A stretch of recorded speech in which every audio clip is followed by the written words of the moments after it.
Hello my dear students, welcome to my YouTube channel Maths Planet. So आज हम लोग start करने जा रहे हैं एक्सरसाइज 1.2 का क्वेश्चन नंबर 3।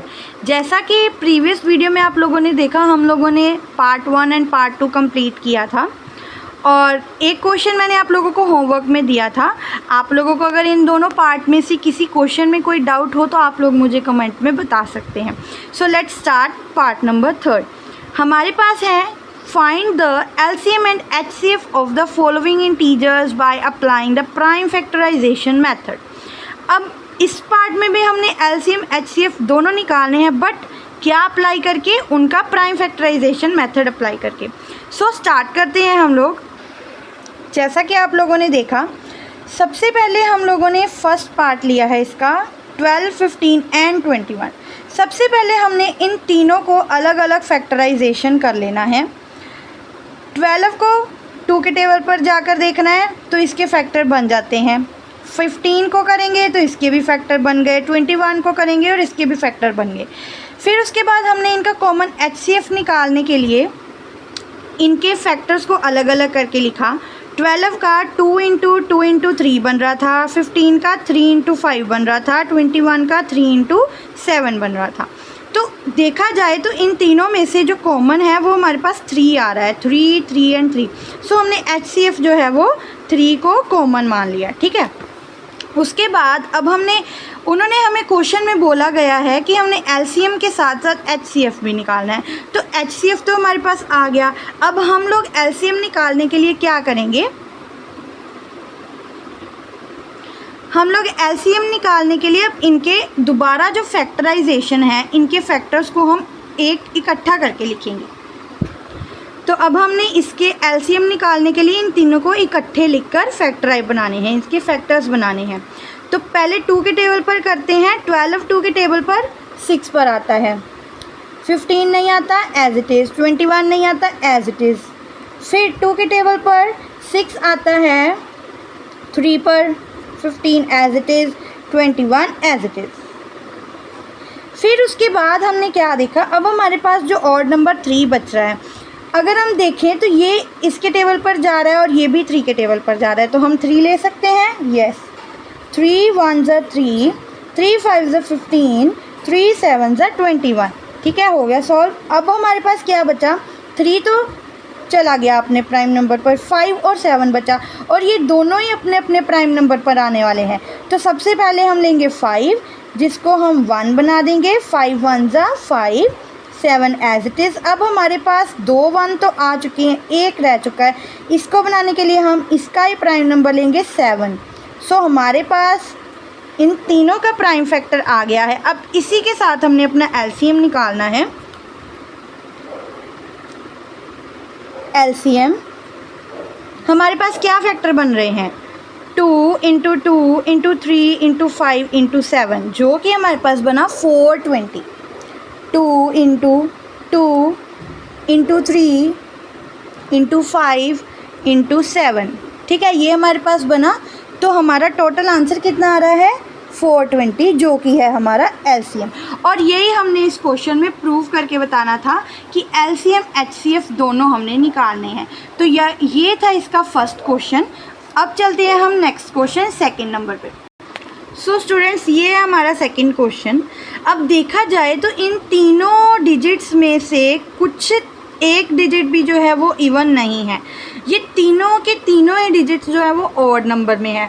तो क्या ये किसी टेबल में अपना फैक्टर बना सकते हैं? नहीं बना सकते। तो इसको हम इसके प्राइम नंबर पर करेंगे, ठीक है। सबसे पहले 17 किस पर जाएगा? 17 पर, ओके। 23 ये भी किस पर जाएगा? 23 पर। लास्ट है 29, ये भी किस पर जाएगा? 29 पर। अब ये तीनों तो हमने अलग अलग निकाल लिए। अब हमें चाहिए इसका HCF निकालना है। सबसे पहले हमने HCF निकालने के लिए हम इनके क्या लिखेंगे? फैक्टर्स इनके अलग अलग लिखेंगे। 17 इंटू 23 इंटू 29, इनमें से कुछ भी कॉमन नहीं है। नहीं है ना कॉमन, क्योंकि इनमें से आप लोग देख सकते हो ये तीनों ही अपने अपने ही नंबर पर फैक्टर बना रहे हैं। इनके इस तरह आने पर अपने ही प्राइम नंबर पर जाने की वजह से हम यहाँ पर क्या लिखेंगे, since no factor is common, क्योंकि इन तीनों में से किसी का भी फैक्टर एक दूसरे के साथ कॉमन नहीं निकल रहा, जिसकी वजह से हम बताएंगे कि 17 का फैक्टर खुद 17 है, 23 का खुद 23, 29 का खुद 29। सो HCF जो है कॉमन हमेशा 1 ही रहेगा। ओके, सो ये तो आ गया हमारा HCF। अब हमने बात करनी है LCM की। LCM की बात करने के लिए हमें ये तीनों डिजिट्स जो हैं, इन तीनों को हमें इकट्ठा करके लिखना पड़ेगा। तो इन तीनों को इकट्ठा करके लिखते हैं हम 17, 23 एंड 29। ओके, सबसे पहले 17 पर ही जाते हैं। 17 1 ज़ा 17, 23 as it is, 29 as it is. फिर जाते हैं 23 पर, 1 1 29 एज इट इज़।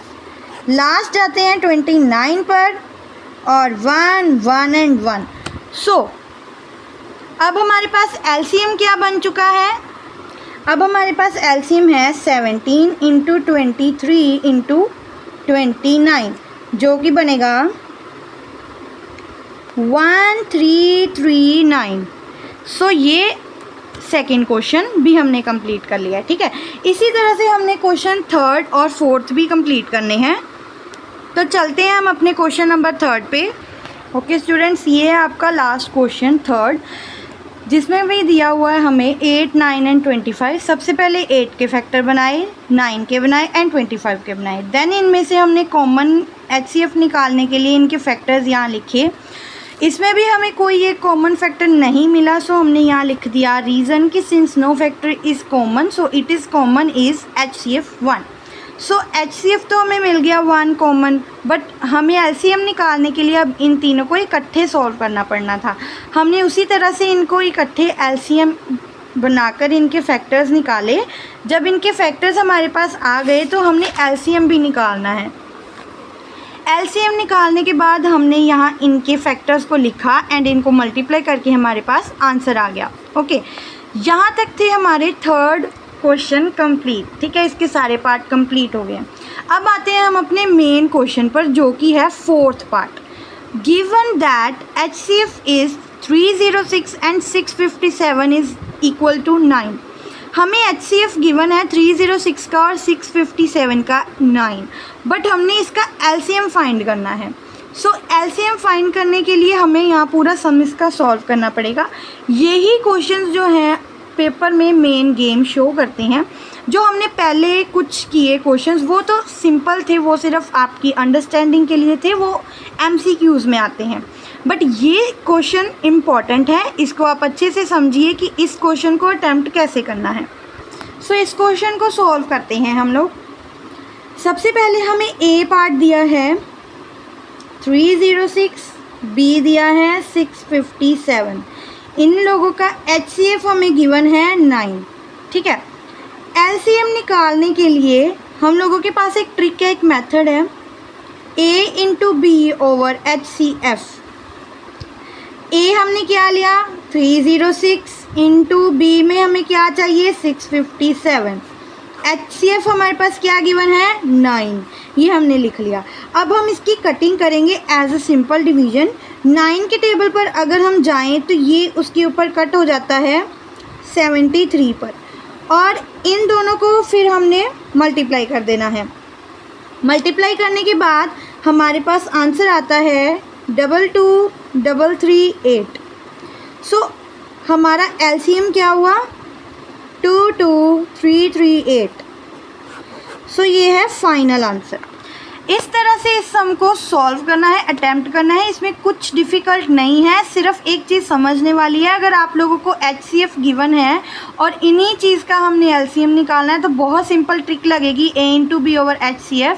सो इन चीज़ों को नेक्स्ट आप लोगों ने सिंपल सॉल्व करना है। This is not very difficult.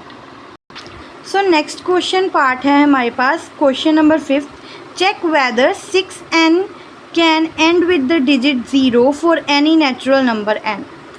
ये समझने की चीज़ है, इसमें इतना डिफ़िकल्ट कुछ भी नहीं है, ये सिर्फ अंडरस्टैंडिंग के लिए है आप लोगों के, ठीक है। 6n अगर हम इसको खोल के लिखें तो इसके फैक्टर बनते हैं 3n इंटू 2n, जिसका मतलब क्या है, for the number and and with digit 0 we should have at least one 2 and one 3 as a prime factor. ये 3 और ये 2 जो है ये दोनों प्राइम फैक्टर नंबर हैं, ठीक है ना। सो 5 is not a prime factor of given number, so 6n can not and with the digit 0 because क्योंकि जो 6n है इसके फैक्टर तो ये बनते हैं, बट अगर हम इसका सम देखें तो वो 5 बन रहा है, वो भी तो एक प्राइम फैक्टर है, वो भी किसी के टेबल पर नहीं आता। सो ये सिर्फ एक अंडरस्टैंडिंग की चीज़ है, इसमें इतना डिफ़िकल्ट कुछ भी नहीं है, ये आपको MCQ में पूछा जा सकता है। देखिए स्टूडेंट्स, क्वेश्चन नंबर 6 है हमारे पास, explain why this and this are composite number. हमने सॉल्व करके बताना है कि क्यों ये दोनों स्टेटमेंट्स जो हैं वो कंपोजिट नंबर्स की हैं, ठीक है। सो सबसे पहले हमने ऊपर वाली लिखी जिसकी स्टेटमेंट थी हमारे पास 7 इंटू 11 इंटू 13 प्लस 13। अब इनको हमने जब खोल के लिखना है तो ये जो 13 है इसको हम बाहर ले लेंगे ब्रैकेट में, और ये 13 कॉमन है तो इसको हम 1 ले लेंगे, कोई फ़र्क नहीं पड़ेगा हमारे पास, ठीक है। सो इसी तरह से हम लोगों ने ये लिया, ठीक है। देखिए 13 हमने बाहर ले लिया ब्रैकेट से, और बीच में क्या रखा, सिर्फ 7 11 प्लस 1, ठीक है ना। जो प्लस में 13 था उसको हमने 1 ले लिया, कॉमन में ले लिया। तो फिर इन दोनों को मल्टीप्लाई करने के बाद 77 प्लस 1 ब्रैकेट में बाहर एज इट इज़ 13। फिर उसके बाद हमने 77 को प्लस किया 1 के साथ तो 78 हमारे पास बचा, और 13 ब्रैकेट के बाहर एज इट इज़। तो यहाँ हमारे पास क्या बचा, 13 इंटू 78 इंटू 1। इसका क्या मतलब है कि ये कंपोजिट नंबर हुए which have more than 2 factors and hence is a composite number, जिसमें 2 से ज़्यादा फैक्टर्स हो और वो कंपोजिट नंबर भी हो, ठीक है। इसी तरह से हमारे पास दूसरी स्टेटमेंट भी दी गई है, इसको हम अब सॉल्व करते हैं। इसमें भी आप लोग देख सकते हैं कुछ कॉमन है, यस है, 5 एंड 5 है, एक इंटू वाला 5 है और एक प्लस वाला 5 है, तो इसको भी हम 1 में लिख सकते हैं, ठीक है। तो ये मैं आप लोगों को सॉल्व करके बताती हूँ। ये देखिए, सबसे पहले हम क्या लिखेंगे, 7 into 6 into 5 into 4 into 3 into 2 into 1 plus 5, ये स्टेटमेंट थी हमारे पास। तो इसमें कॉमन क्या है हमारे पास, 5 और 5, तो हम 5 को बाहर कॉमन ले लेंगे। क्या बचा हमारे पास, 7 into 6 into 4 into 3 into 2 into 1 plus में 1, क्योंकि 5 हमने कॉमन लिया है। सो उसके बाद हमने इन सभी स्टेटमेंट को मल्टीप्लाई वाले को सबसे पहले सॉल्व कर देना। आप लोगों को बोर्ड मास तो आता है ना, उसी हिसाब से हम क्वेश्चन सॉल्व करते हैं। बोर्ड मास पता है ना क्या होता है, बोर्ड मास मतलब B का मतलब ब्रैकेट, O का मतलब ऑर्डर, D का division, M multiplication, A addition, S subtraction. इसी हिसाब से हम अपने सम को सॉल्व करते हैं मैथमेटिक्स में। सो ठीक है, सबसे पहले हम मल्टीप्लिकेशन करेंगे। मल्टीप्लिकेशन करने के बाद हमारे पास आंसर आता है 1008, प्लस वाला 1 हम एज इट इज़ रखेंगे, ठीक है। उसके बाद जब हम इसको प्लस करेंगे तो हमारे पास बनता है 1009, ठीक है। तो क्या बचा हमारे पास, 5 इंटू 1009 इंटू में 1।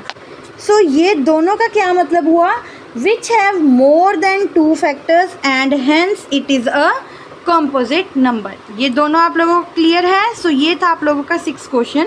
अब हम चलते हैं एक्सरसाइज 1.2 के लास्ट क्वेश्चन पर, क्वेश्चन नंबर 7 पर। सो क्वेश्चन रीड करते हैं, हमारे पास है, there is a circular path around a sports field, Sonia takes 18 minutes to drive 1 round of the field while Ravi takes 12 minutes for the same.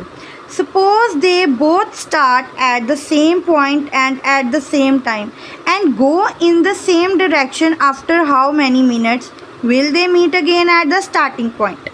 इस question का क्या मतलब है, एक सर्कुलर पाथ है आप लोगों के पास, ठीक है, स्पोर्ट्स फील्ड का।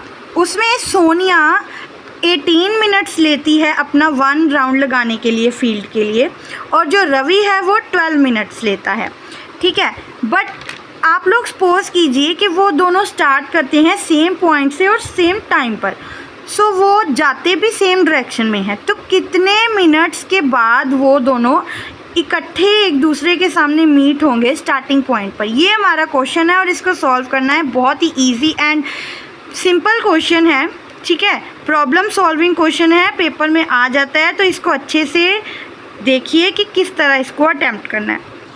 सो इसको भी हम एलसीएम लेके करेंगे। 2 के टेबल पर 18 9 पर, 2 9 ज़ा 18 एंड 2 6 ज़ा 12। 2 के टेबल पर 9 तो नहीं आता एज इट इज़, 6 आता है 3 पर। अब ये दोनों ही 3 के टेबल पर जा रहे हैं तो हम 3 लेंगे। 3 3 ज़ा 9, 3 1 ज़ा 3, अगेन 3 1 ज़ा 3 एंड 1 फिनिश, ठीक है। ये था हमारा 7 क्वेश्चन। अब हम अगर इसके फैक्टर्स बनाते हैं एलसीएम के, क्या बने हमारे पास, 2 इंटू 2 इंटू 3 इंटू 3, ठीक है, ये बना हमारे पास, क्या बना, 36 मिनट्स।